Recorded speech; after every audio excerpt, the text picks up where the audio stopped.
ட்ரேடிங்லாம் பண்ணிக்கோங்க அப்படின்னு சொல்லி விட்டாங்க. அதுக்கப்புறமா ஸ்விஸ் கெனால்னு ஒன்று இருக்கு. ஓகே, அது வந்து எங்கன்னா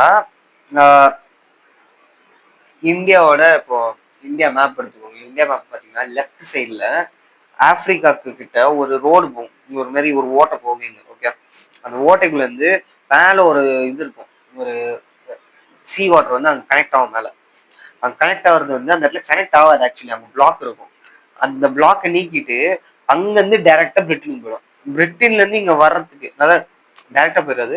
அது அங்கிருந்து இன்னொரு பாரிஸ் இருக்கலாம் மேல, இட்டலி கிட்ட அந்த வழியா போய் அங்கிருந்து சுத்தி அந்த பக்கம் போகும் யுனைடெட் கிங்டம்க்கு.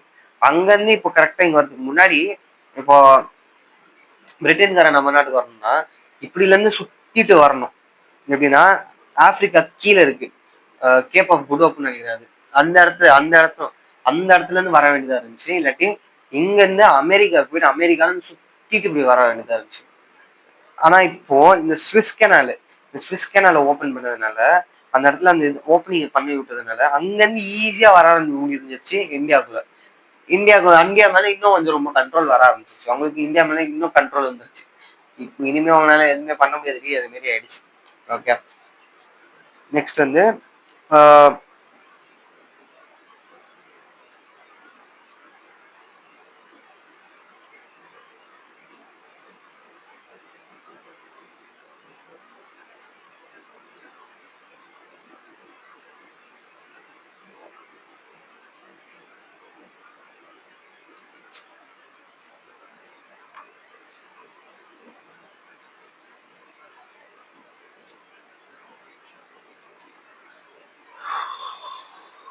ஓகே, இப்போ இன்னொரு பிரச்சனையும் இருந்துச்சு. ஓகே, இந்த மாதிரி இந்த எக்ஸ்போர்ட் இம்போர்ட்ல வந்து இன்னும் சில பேர் வந்து ஒரு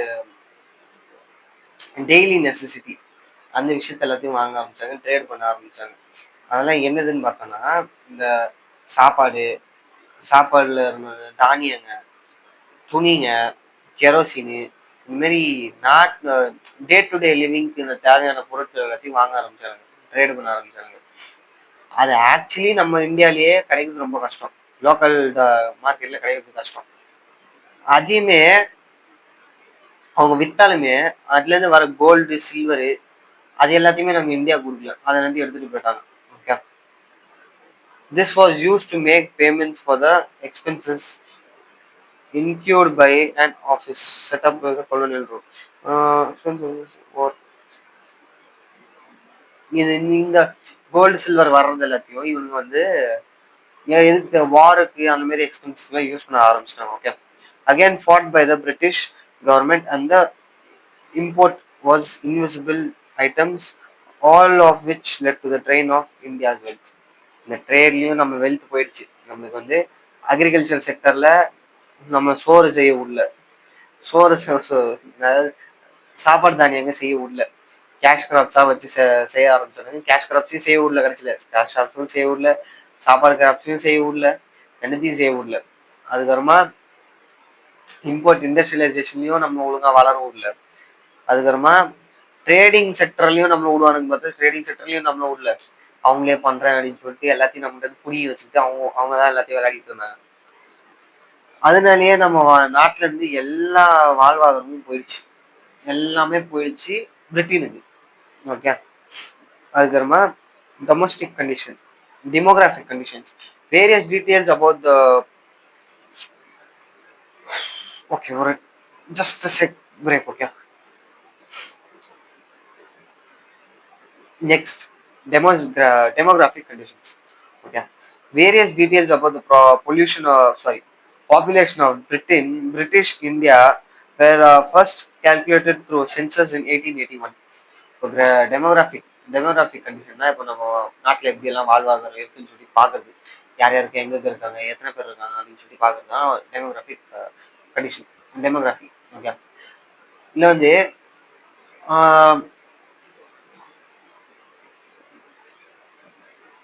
பிரிட்டன் இருந்த காலத்துல, பிரிட்டன் இருந்த காலத்துல அங்கங்க ஆட்கள் எத்தனை பேர் இருந்தாங்க, அதாவது பாப்புலேஷன் எங்க இருந்துச்சு, எவ்வளவு இருந்துச்சுன்னு சொல்லிட்டு பார்க்கறது வந்து ஃபர்ஸ்ட் சென்சஸ் வந்து 1881 நடந்துச்சு. Okay, through suffering from certain limitations, it revealed the unevenness in India's population growth.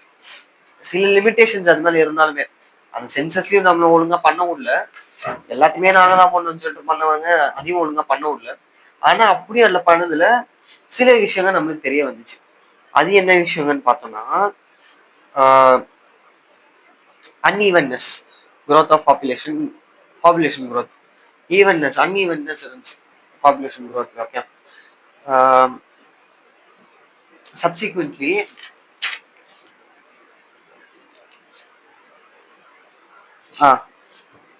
every 10 years, such census operations were carried out. Before 1921, India was in the first stage of demographic transition. The second stage of demographic transition began after 1921. However, neither the total population of India nor the rate of population growth at this stage was very high. அதாவது population growth வந்து நம்ம நாட்டில் அவ்வளோவா அதிகமாக இருக்குல்ல. Okay, அதிகமாக இருக்குல்ல, எதுவும் பண்ணவும் இல்லை நம்ம, அது வேற கண்டிஷன், அது வேற விஷயம். Various social development indicators were also not quite encouraging.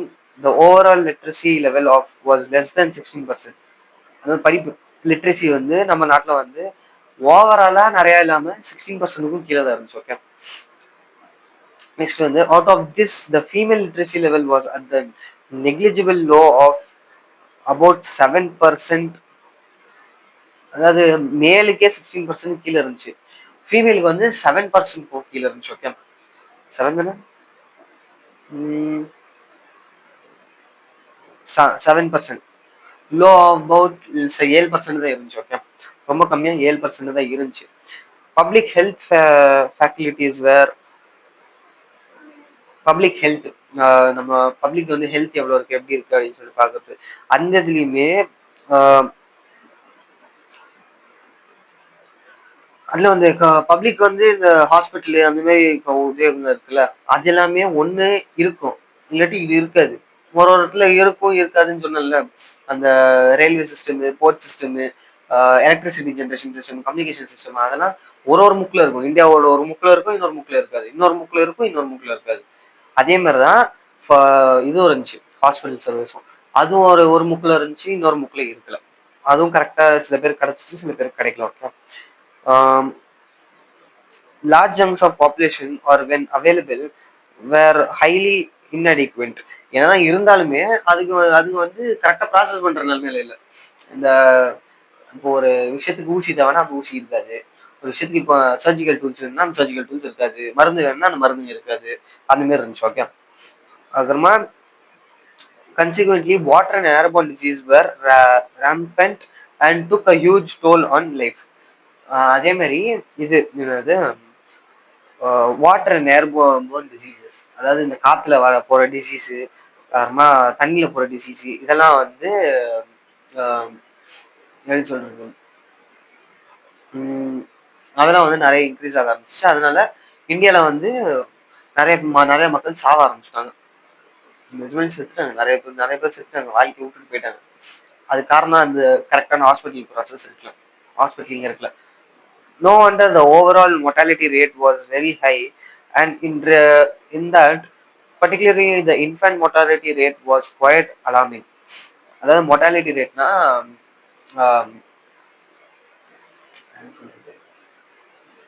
வாழ்வுன்னு நினைக்கிறேன். mortality is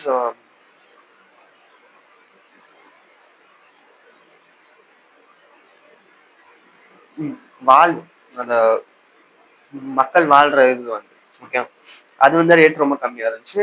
அது மாதிரி இன்ஃபென்ட் மோர்டாலிட்டி ரேட்டும் கம்மியா இருந்துச்சு, ரொம்ப அலாரமிங். அதாவது என்ன சொல்றது,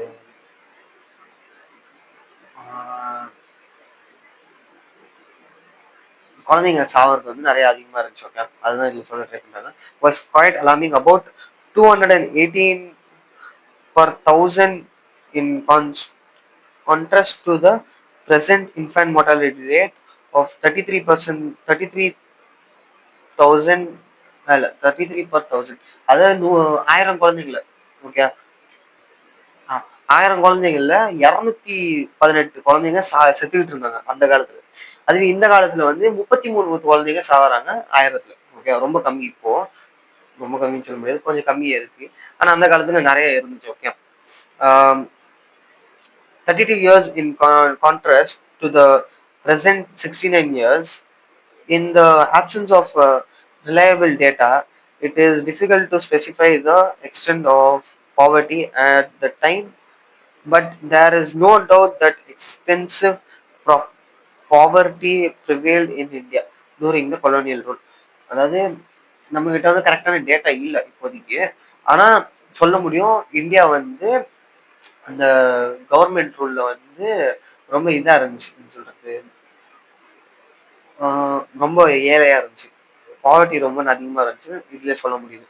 okay, which contributed to the worsening profile of India's population of the time. இது வந்து இன்னும் ஆட் ஆச்சு. எதுக்கு? இந்தியா வந்து அப்பவே பாப்புலேஷன் ரொம்ப கம்மியா இருந்துச்சு, அதுலயும் இப்போ பாவர்ட்டின்றதுனால இன்னும் கம்மியாகவும் ஆக ஆரம்பிச்சிருச்சு, எல்லாம் ப்ராப்ளமும் வர ஆரம்பிச்சிச்சு. Okay, occupational structure. நெக்ஸ்ட் வந்து இப்போ ஆக்குபேஷனல் ஸ்ட்ரக்சரை பத்தி படிக்க போறோம். ஓகே,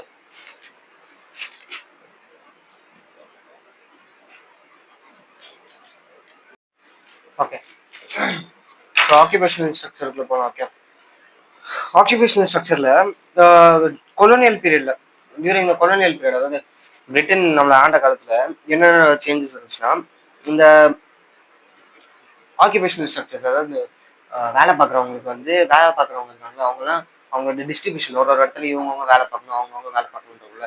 ஸோ அந்த இடத்துல ஒரு ஸ்லைட் சேஞ்ச் வந்துச்சு, ஒரு சின்ன சேஞ்சஸ் இருக்கிறத கவனிச்சாங்க.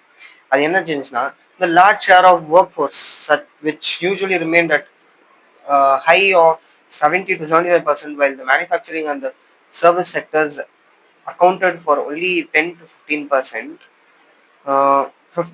10 to 15 and 10 and sorry, but 70 to 75% agriculture செக்டர்ல வந்து 70 to 75% பீப்புள் இருந்தாங்க, ஒர்க்கிங் ஃபோர்ஸ். ஓகே, அதே இது மேனுஃபேக்சரிங் சர்வீஸ் செக்டர் அது வந்து 10% இருந்துச்சு. அதுவே இப்போ நெக்ஸ்ட் வந்து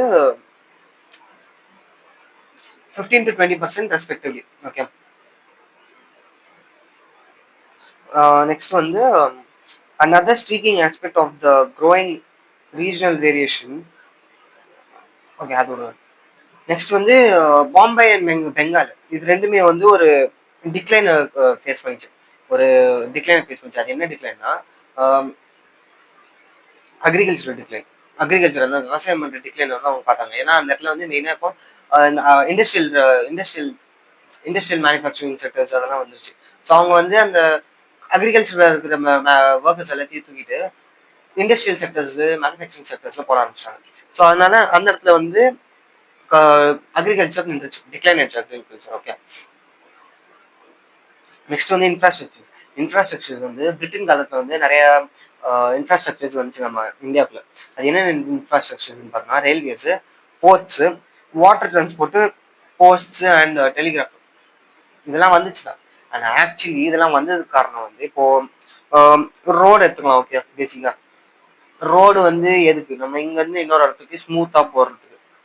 இந்த ரோடை வந்து ஏன் பிரிட்டன்காரன் போட்டான்னா, இந்தியா ஆளுங்க நல்லா இருக்கட்டும் அப்படின்னு சொல்லிட்டு போடல, அவங்களுக்கு வந்து அவங்களோட ஆர்மி வெஹிக்கிள்ஸ் எல்லாம் போகணும்ல, அவங்களோட ஆர்மி சோல்ஜர்ஸ் வெஹிக்கிள்ஸ், அந்த மாடர்ன் டிரான்ஸ்போர்ட்ஸ் அதெல்லாம் போறதுக்கு தான் ரோடு தேவை. ஒரு ஒழுங்கான ரோடு இருந்தாலும் அவங்களால போக முடியும். ஸோ ஒழுங்கான ரோடை போட்டு கொடுத்தாங்க. அர்பன்ல இருந்து ரூரல் ஏரியா போறதுக்கும் இதெல்லாம் போட்டு கொடுத்தாங்க. ஓகே, அப்படியே நெக்ஸ்ட் வந்து ரயில்வேஸ் வந்து எதுக்கு யூஸ் பண்ண ஆரம்பிச்சுன்னா, நியரஸ்ட் ரா மெட்டீரியல் கேவ்ஸ் இருக்குல்ல, ரா மெட்டீரியல்ஸ்லாம் தோண்டி தானே எடுத்து வராங்க. அந்த இடத்துல இருந்து ரயில்வேல இருந்து இன்னொரு இடத்துக்கு கொண்டு போறது தான் ரயில்வே கொண்டு வந்தாங்க, சீக்கிரமா கொண்டு போறதுக்கு. ஓகே, இது எல்லாமே பிரிட்டனோட நல்லதுக்கு அவங்க பார்த்தாங்க, இந்தியாவோட நல்லதுக்கு அவங்க பார்க்கல. ஓகே, பிரிட்டிஷ் வந்து ரயில்வேஸ் வந்து இந்தியால 1850 கொண்டு வந்தாங்க. ஓகே, அதுதான் இந்தியாலேயே அதுதான் ரொம்ப கன்சிடரபிளான கான்ட்ரிபியூஷன் தாங்க. ஏன்னா அதுதான் ஐயோ ரயில்வே வந்துருச்சு அப்படின்னு சொல்லிட்டு பார்த்தாங்க. ஏன்னா இது வந்து ரெண்டு விஷயத்த கொண்டு வந்துச்சு. ரயில்வே வந்ததுனால ரெண்டு விஷயம் மாறிச்சு. ஒன்று வந்து ரெண்டு விஷயம் ஆயிடுச்சு. ஓகே, ஒன்று வந்து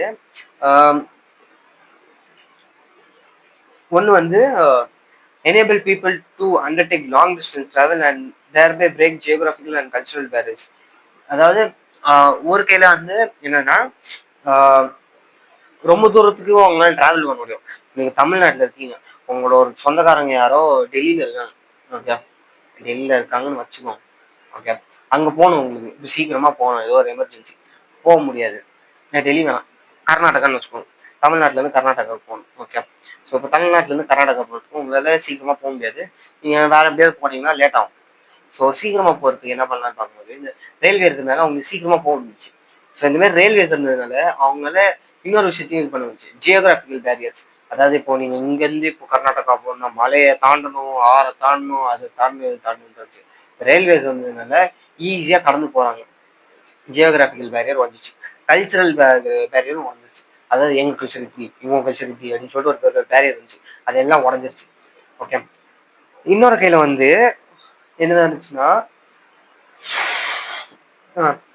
இன்னொரு கையில வந்து என்னாச்சுன்னா,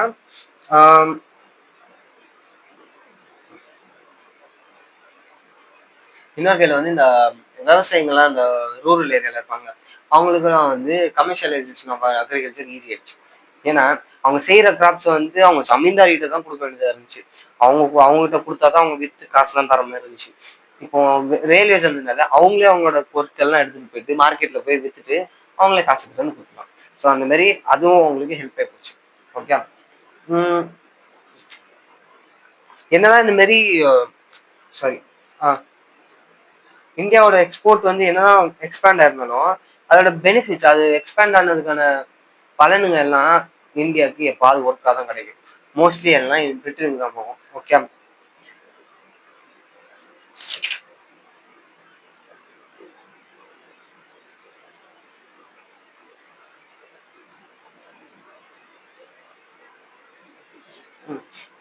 கடைசியில கன்க்ளூஷன் என்னன்னு பாத்தீங்கன்னா, இப்ப கடைசியில என்னதான் இதுன்னா, கன்க்ளூஷனா இந்தியா வந்து by the time India won its independence, the impact of the 2 century long British colonial rule was already showing on all aspects of the Indian economy. The agriculture sector was already saddled with surplus labor and extremely low productivity. The industrial sector was crying for modernization, diversification, capacity building, and increased population, public investment. Foreign trade was oriented to feed the industrial revolution in Britain. Infrastructure facilities, including the famed railway work, needed upgradation, expansion, and public orientation. Prevalence of rampant poverty and unemployment required welfare orientation of the public economy policy. In a nutshell, the social and economic challenges before the economy country were enormous. அதாவது இப்போ வந்து India இது India வந்து independence ஜெயிக்கிறதுக்கு முன்னாடி அது 2 செஞ்சுரிக்கான அவங்க பண்ண 2 செஞ்சுரி வேலைக்காகவே ஆல்ரெடி அதுக்கான பலன் தெரிய ஆரம்பிச்சிருச்சு. விவசாய இதுல அக்ரிகல்ச்சர் செக்டர்ல சொல்லவே வேணாம், அது இறங்கிருச்சு. ஃபுல்லாக அவங்க அதை கெடுத்து விட்டாங்க. அதுக்கப்புறமா அதுவே இந்த இண்டஸ்ட்ரியலைசேஷன் பார்க்கும் போனா அவங்களுக்கு வந்து மாடர்னைசேஷன் வேணும். ஏன்னா அப்போ அவங்க வச்சிருந்த இண்டஸ்ட்ரியலைசேஷன் மிஷின்ஸ் எல்லாமே அந்த காலத்துல உள்ளது. அந்த காலத்துல உள்ளது இப்போ யூஸ் பண்ணாலும் வேலைக்கு ஆகாது. ஸோ மாடர்னைசேஷனுக்கு அவங்களுக்கு தேவைப்பட்டுச்சு. பில்டிங் கெப்பாசிட்டி தேவைப்பட்டுச்சு. இப்போ ஒரு மிஷின் வேணும்னா இப்போ இந்த ஒரு ரூம்ல ஒரு மிஷின் வைக்க முடியும். அது அந்த ஒரு மிஷினும் ஒரு குறிப்பிட்ட வேலையை பார்க்க முடியும்னா அந்த குறிப்பிட்ட வேலையை தான் அந்த பார்க்க முடியும். இன்னும் ஓவரா பண்ணா இன்னும் கொஞ்சம் பெரிய ரூம் தேவைப்படும், இல்லை பெரிய ஏரியா தேவைப்படும். அது மாதிரி பில்டிங் கெப்பாசிட்டி கிடைக்கல. அதுக்கப்புறமா இன்க்ரீஸ் பப்ளிக் இன்வெஸ்ட்மெண்ட், பப்ளிக் அதெல்லாம் இன்வெஸ்ட் பண்ண ஆரம்பிக்கணும், அதுவும் நடக்கல. ஃபாரின் ட்ரேடு வந்து ட்ரேடிங் வந்து மற்ற நாட்டுக்கு ட்ரேடு பண்றது வந்து பிரிட்டன்காரன் ஆல்ரெடி எல்லாத்தையுமே அவன் நாட்டுக்கு எடுத்துட்டு போய் வச்சான். அவனோட இண்டஸ்ட்ரியல் ரெவல்யூஷனுக்காக அவனுக்கு சொல்லிட்டு அவன் எடுத்துட்டு போயிட்டான். ஓகே, அதுக்கப்புறமா இன்ஃப்ராஸ்ட்ரக்சர்ஸ்குள்ள போனோம்னா இந்த எல்லாரும் சொல்றாங்கப்பா, ரொம்ப புகழ்ந்து சொல்றாங்களே ரயில்வே ஸ்டேஷன், ரயில்வேஸ், அது வந்து அதுக்கு வந்து அப்கிரேட் தேவைப்படுச்சு, எக்ஸ்பென்ஷன் தேவைப்படுச்சு, பப்ளிக்கும் தேவைப்படுச்சு. ப்ரிவலன்ஸ் ஆஃப் ரேம்பன்ட் பாவர்ட்டி, அதாவது இந்த இது ஏழை நிறைய பேர் ஏழையா போக ஆரம்பிச்சிட்டாங்க. அதுக்கப்புறமா நிறைய பேர் வேலையில பட்டத்துல எடுத்து சுத்திட்டு இருந்தாங்க. நிறைய பேர் நிறைய விஷயங்கள் தேவைப்பட்டுக்கிட்டே இருந்துச்சு. எக்கனாமிக் பாலிசி கிடையாது, அது கிடையாது, இது கிடையாது, ஏகப்பட்ட பிரச்சனையும் ஆல்ரெடி பிரிட்டன்காரன் செஞ்சு விட்டு போயிட்டான். இதுதான் நம்மளோட நம்மளோட இந்தியாவோட எக்கனாமிக் பாஸ்ட். ஓகே, இதுதான் ஃபர்ஸ்ட் சாப்டர் நம்ம படிக்கணும். நெக்ஸ்ட் நம்ம சாப்டர்ல படிக்க போகிறது வந்து இந்தியன் எக்கானமி. அதாவது பிரிட்டன்காரன் வந்து நம்ம வேலையெல்லாம் கெடுத்து விட்டு போயிட்டான்.